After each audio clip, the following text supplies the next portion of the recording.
Hello বন্ধুরা, তোমরা সবাই কেমন আছো? সোমার চ্যানেলে তোমাদের সবাইকে স্বাগত।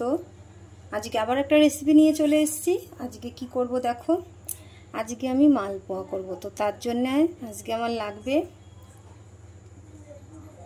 আমি একটা গামলা নিয়ে নিয়েছি। এই পাত্রটার মধ্যেই আমি সব কিছু মেশাবো আর তোমাদের বলবো। তো দেখো, এখানে আমি 1 কাপ মতন ময়দা নিয়েছি। এই যে এটা এরকম একটা কাপের ময়দা নিয়েছি। ওটার থেকে একটু এক সাইজ ছোট এই কাপের 1 কাপ আমি সুজি নিয়েছি। আর আমি নিয়েছি চিনি, যেটার মাপে আমি এই যে সুজি নিয়েছি তার থেকে কিন্তু একটু ছোট। এটার 1 কাপ আমি চিনি নিয়ে নিয়েছি। মিষ্টিটা তবুও তোমাদের পছন্দ মতন, কেউ একটু বেশি মিষ্টি পছন্দ করে, কেউ একটু হালকা পছন্দ করে। আর এখানে আছে মৌরি, আমি মৌরি দিয়ে দিচ্ছি।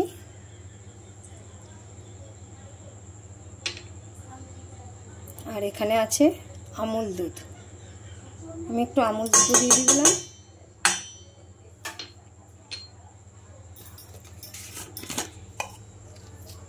আর একটু দেবো লবণ, কারণ লবণ না দিলে টেস্ট আসে না।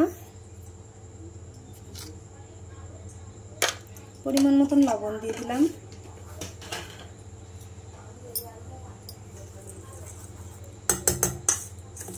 দিয়ে আমি সব কিছু এইভাবে একটু মিশিয়ে নিচ্ছি।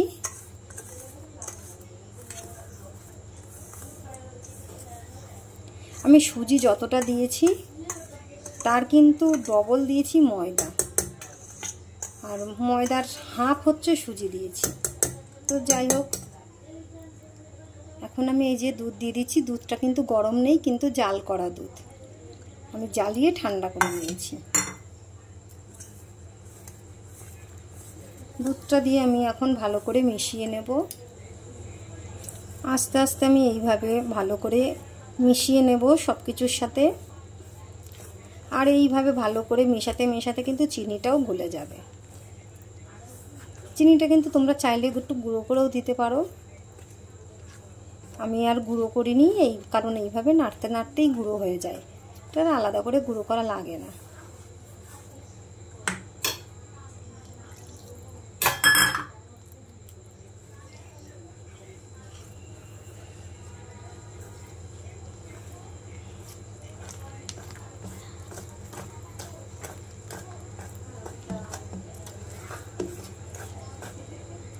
এখানে আমি একটু জল দেব, দুধ দিয়েছি, এবার একটু জল দেব।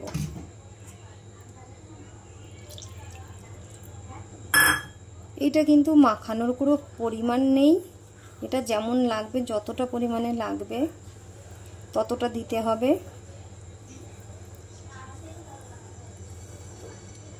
সবটা দুধ না দিয়ে একটু জল মিশিয়ে দিলে সামান্য ভালো হয়।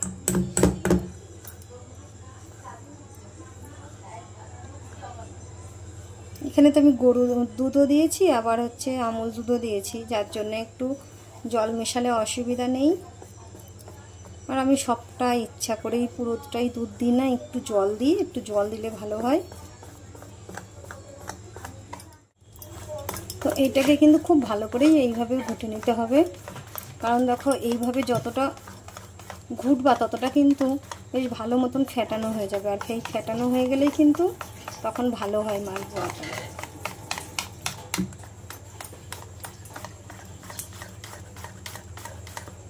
তো দেখো এইরকম করে নিয়েছি আমি।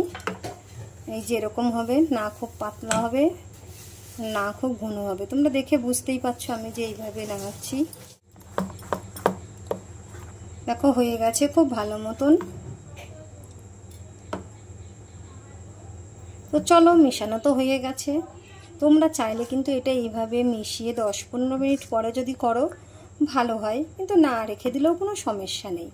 একটু ভালো করে এইভাবে একটু সময় নিয়ে একটু ফেটিয়ে নেবে, তাহলেই ব্যাস খুব সুন্দর হবে। এই দেখো হয়ে গেছে। আর কতটা দেখো সফট হয়ে গেছে, দেখেই বোঝা যাচ্ছে কি সুন্দর সফট হয়েছে। তো চলো এবার ওদিকে ভাজার ওদিকে যাই। তেল কিন্তু এদিকে বসিয়ে দিয়েছি আমি কড়াইতে। তেলটা গরম হলো কিনা সেটা দেখার জন্যে আমি এইভাবে একটু গোলাটা ফেলবো।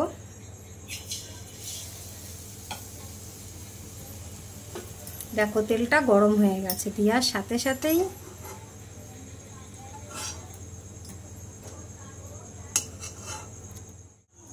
তেলটা তো গরম হয়ে গেছে। এখন আমি মালপোয়াগুলোকে ছাড়বো।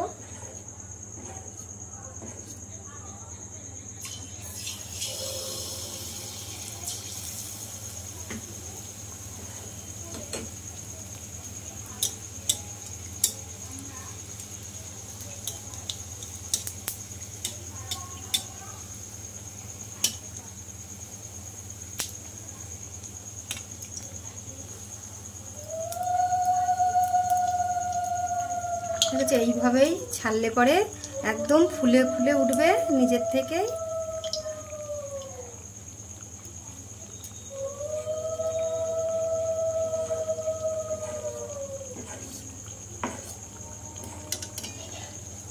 এটাকে আমি একটু সাইড করে ধরে আবারও আরেকটা দিয়ে দিচ্ছি।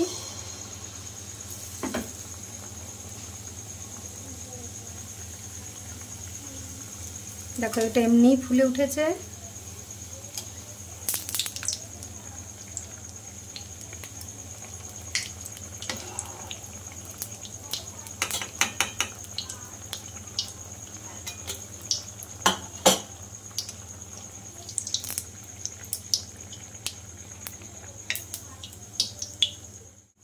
দেখো মালপোয়াগুলো কিন্তু সব আমি এইভাবে ভেজে নিচ্ছি। বেশ কটাই ভাজা হয়ে গেছে। এগুলো দেখো, এগুলো তো ময়দা, যার জন্য একটু গোল গোল হয়। আর চালের গুঁড়ো দিলে কিন্তু তবেই খাঁচকাটা খাঁচকাটা হয়। আর চালের গুঁড়োটা তো এখন তো সবসময় ঘরে থাকে না, শীতের সময় চালের গুঁড়োটা ঘরে থাকে। আর এটাই যে খেতে ইচ্ছা করলো, একটু সুজি আর ময়দা মিশিয়ে ভেজে ফেলো, কিন্তু খেতে কিন্তু দারুণ টেস্ট হয়। এগুলো তো সব ভাজা হয়ে, এই মালপোয়াগুলো ভাজা হয়ে গেছে। মালপোয়াগুলো ভেজে নামিয়ে নিয়েছি, আর এখনও বাকি রয়েছে এই যে কিছুটা করতে। তো এরকম মালপোয়া তোমাদের কার কার ভালো লাগলো? খেতে কিন্তু খুব টেস্ট হয়, চালের গুঁড়ো না দেওয়ার জন্য কিন্তু কোনো খারাপ হয় না, দারুণ হয় খেতে।